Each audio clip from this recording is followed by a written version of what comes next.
అందరికీ వందనాలు. నాకు తెలుగు అంత మాట్లాడడానికి రాదు. కన్నడలో ఒక చిన్న ప్రయత్నం. మన వయస్సు వాళ్ళు చాలామంది ఈ సోషల్ మీడియా ఎందుకు ఉపయోగిస్తున్నారో మాకేమీ తెలియని సంగతి ఏం కాదు. ఏ సోషల్ మీడియా ద్వారా దారి తప్పుతున్నారో అదే సోషల్ మీడియా ద్వారా దేవుడు సరి చేయడానికి మనకి ఆలోచించే ಅವಕಾಶ ಇస్తున్నాడు.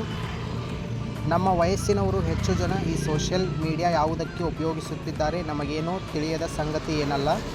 ಯಾವ ಸೋಷಿಯಲ್ ಮೀಡಿಯಾದಿಂದ ದಾರಿ ತಪ್ಪುತ್ತಿದ್ದಾರೋ ಅದೇ ಸೋಷಿಯಲ್ ಮೀಡಿಯಾದಿಂದ ದೇವರು ಸರಿಪಡಿಸಲು ನಮಗೆ ಆಲೋಚನೆಗೆ ಅವಕಾಶ ನೀಡುತ್ತಿದ್ದಾನೆ.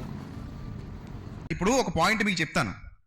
మిమ్మల్ని ఎప్పుడు చంపేసినా చచ్చిపోయాక శిక్షించినా మార్పు ఏమీ ఉండదు. ఒకటే, నువ్వు మారు మనసు పొందాలని చివరిదాకా ఎదురు చూడడమే తండ్రి ప్రేమ.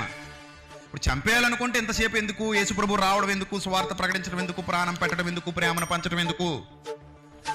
తండ్రి వీరు ఏమి చేయుచున్నారో వీరు ఎరుగరు, వీరిని క్షమించని అనడం ఎందుకు? ఇంత ప్రేమ యేసుప్రభు ప్రకటించాడు అంటే దాని అర్థం ఏంటంటే మనం అందరం మారాలి, ప్రపంచం మారాలి, ప్రపంచం ఆయన వైపు తిరగాలి, ఆయన జ్ఞానాన్ని తెలుసుకోవాలి, పాపాన్ని విడిచిపెట్టాలి, రాబోయే లోకం ఒకటి ఉందని తెలుసుకోవాలి, ఆత్మకు చావు లేదని తెలుసుకోవాలి, మనిషి మరణం తర్వాత కూడా జీవిస్తాడన్న సత్యాన్ని తెలుసుకోవాలి.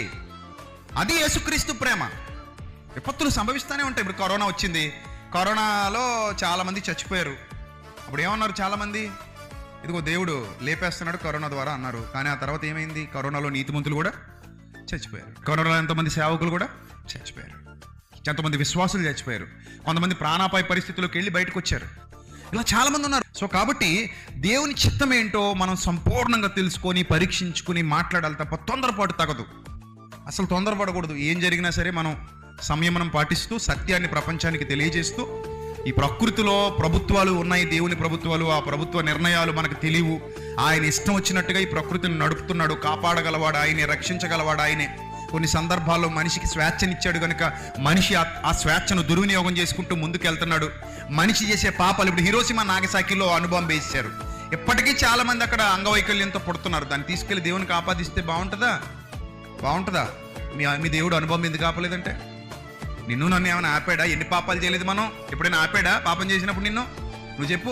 నిన్ను ఆపితే నువ్వెందుకు మారు మనసు పొందుతావు? ఇప్పుడు అసలు మారు మనసు పొందాల్సిన అవసరతే రాదు కదా నిన్ను ఆపితే. ఇప్పుడు తాగేవాడు మూతికి ప్లాస్టర్ వేసాడనుక ఆయన పెదాలు ఓపెన్ అవుతలేదు అనుకో, బ్రాందీ షాప్ దగ్గరికి వెళ్ళగానే పెదాలు క్లోజ్ అయిపోతున్నాయి. బ్రాందీ షాప్ నుంచి దూరం జరుగుతుంటే పెదాలు ఓపెన్ అవుతున్నాయి. వెళ్తాడేంటి ఇంక అక్కడికి? వెళ్ళినప్పుడల్లా పెదాలు క్లోజ్ అయిపోతున్నాయి. అప్పుడు ఎప్పుడో మన జకరియా గారికి ఏమైందట? మొగడైపోయాడంట. పిల్లాడు పుట్టేంత వరకు నీ నోరు ఓపెన్ అవుదన్నాడు దేవుడు. అయిందా? అవలేదుగా. అలా దేవుడు చేసేయాలనుకుంటే ఇప్పుడు మీ అందరు నోరులు మూసేయగలడా లేదా? సిగరెట్ నోట్లోకి వెళ్ళకుండా ప్లాస్టర్ వేసేయగలడు, మందు నోట్లోకి వెళ్ళకుండా పేదలు అంటించేయగలడు ఫెవికిక్ వేసి. ఆయన దగ్గర ఉన్న కిక్ మన దగ్గర ఉండదు. మన దగ్గర ఉన్న ఫెవికిక్ అంటే పవర్ఫుల్ ఫెవికిక్లు ఉంటాయి ఆయన దగ్గర. వాళ్ళు వేసి నీ నోరు మూసేస్తే నువ్వు ఎప్పటికీ తాగుబోతాడు కాదు, ఎప్పటికీ నీ అవయవాలు కొన్ని క్లోజ్ అయిపోయేలా చేసేస్తే నువ్వు ఎప్పటికీ వ్యభిచారివి కాదు. నీ శరీరాన్ని ఎలా కావాలంటే అలాగా లాక్లేసి పడేస్తే నువ్వు ఎప్పటికీ ఏ పాపం చేయలేవు. కానీ చేశాడు అలాగా? చేశాడా? చేయలేదే. స్వేచ్ఛనిచ్చాడంటే అర్థం ఏంటి?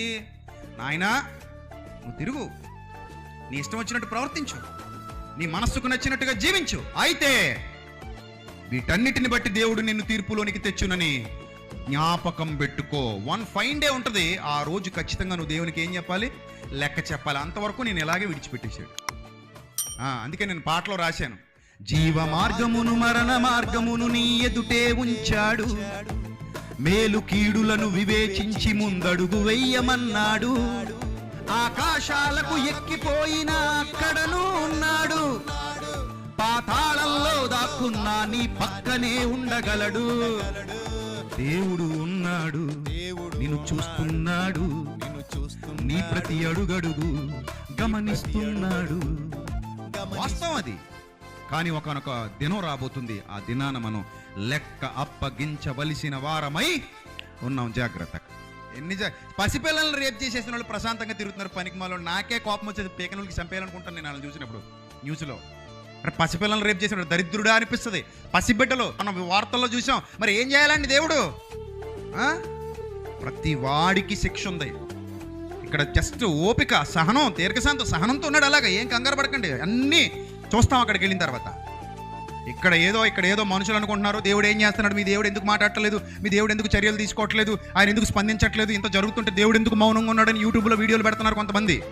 వాళ్ళందరికీ చెబుతున్నా, నిన్ను పుట్టించింది ఎవరు? దేవుడు కాదా? నిన్ను సృష్టించింది సృష్టికర్త కాదా?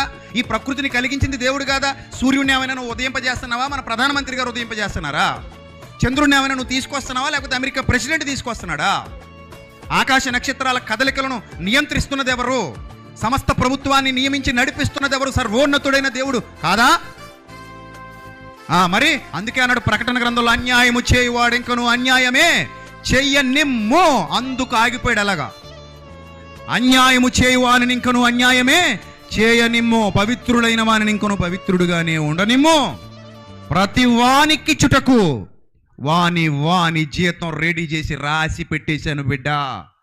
ఎవ్వడదాడికి ఇచ్చేస్తా.